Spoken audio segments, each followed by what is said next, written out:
Hello everyone. Welcome all in today's session for MBA second year semester 3rd.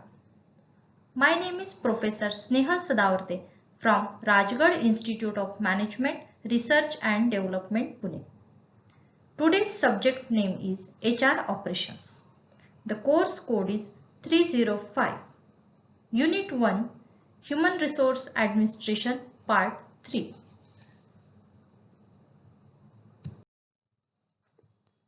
In this session, we cover the two topics.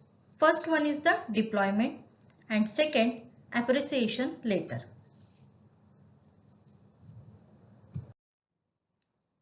So student, let's start our topic deployment.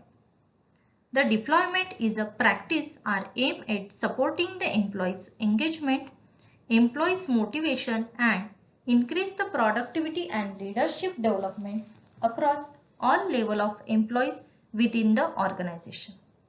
So proper definition is the use of manpower in an effective way. The deployment is again defined as the movement of staff from one current assignment to another to meet the operational needs. Here example is given. Deployment in nursing.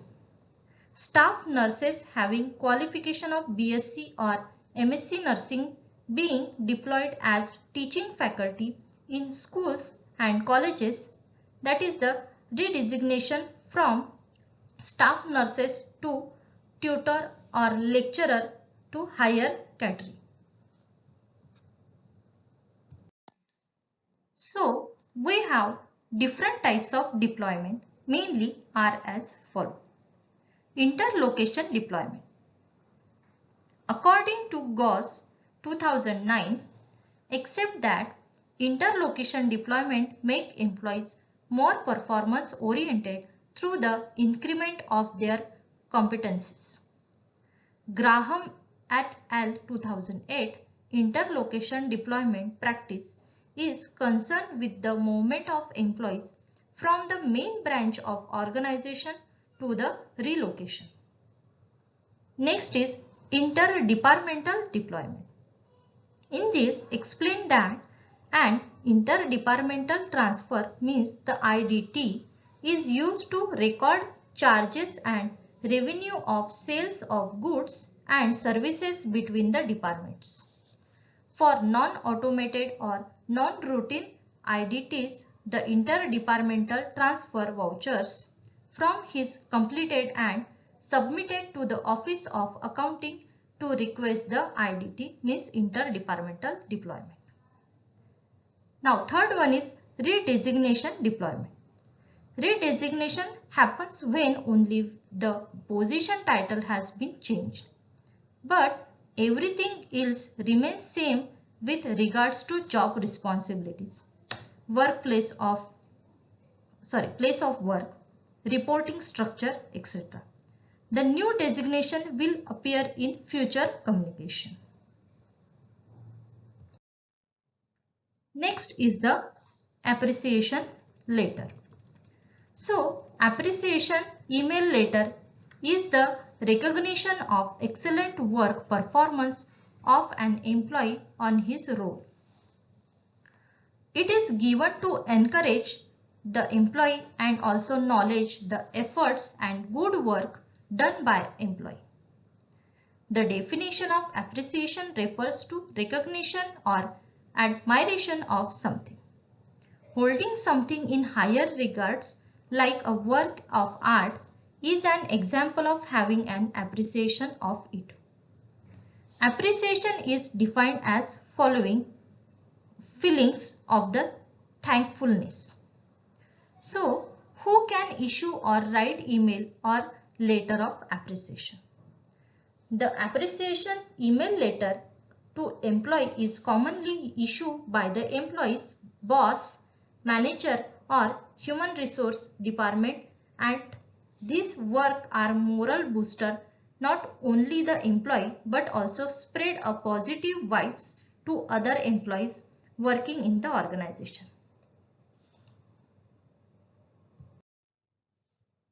The organization can identify the employee who is supporting and helping the organization to achieve the goal. The letter of appreciation can be given to anyone whoever is doing a good job and performing above the expectation consistently. The company sometimes shortlisted few consultant, lawyers and other business support professionals and give them appreciation letters and extend their gratitude and thank them for sharing expertise, trust and support provided for the business. So, the appreciation letter, how it write?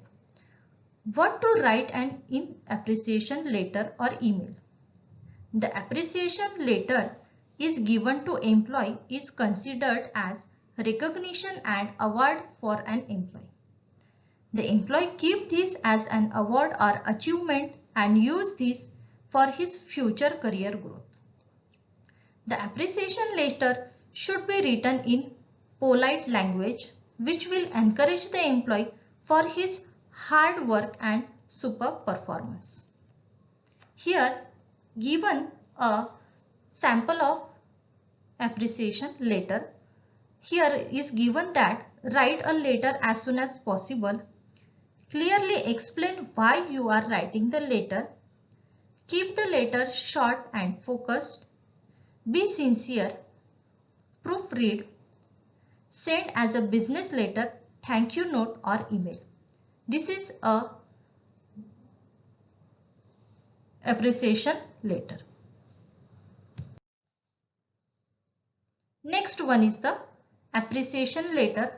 How to write appreciation letter is an structure given, that is a semi-formal letter structure. So first write down the title, that is Dear or Mr. or Dear or Mr. John. Next write explanation. Why to write this letter, means the reason for writing. Next one is the paragraph 1. First point with detail. Next one is paragraph 2. Then second point with detail. And third one is the paragraph 3, third point with detail. Here in paragraph 3 write down the detail of your appreciation letter. Next one is closing sentence, means end. It hope this is acceptable. Now last one is the signature of your sincerely. And last write down your name made up of your own. Here I am give you one example of appreciation letter. The appreciation letter having date, then recipient name and address and salutation. Next write down the body, means the subject you write a letter. Then enclosure, means the thank you for everything. And last one is enclosing or closing, means the warm regards, and write down last your name. So you can write appreciation letter in this manner. Thank you.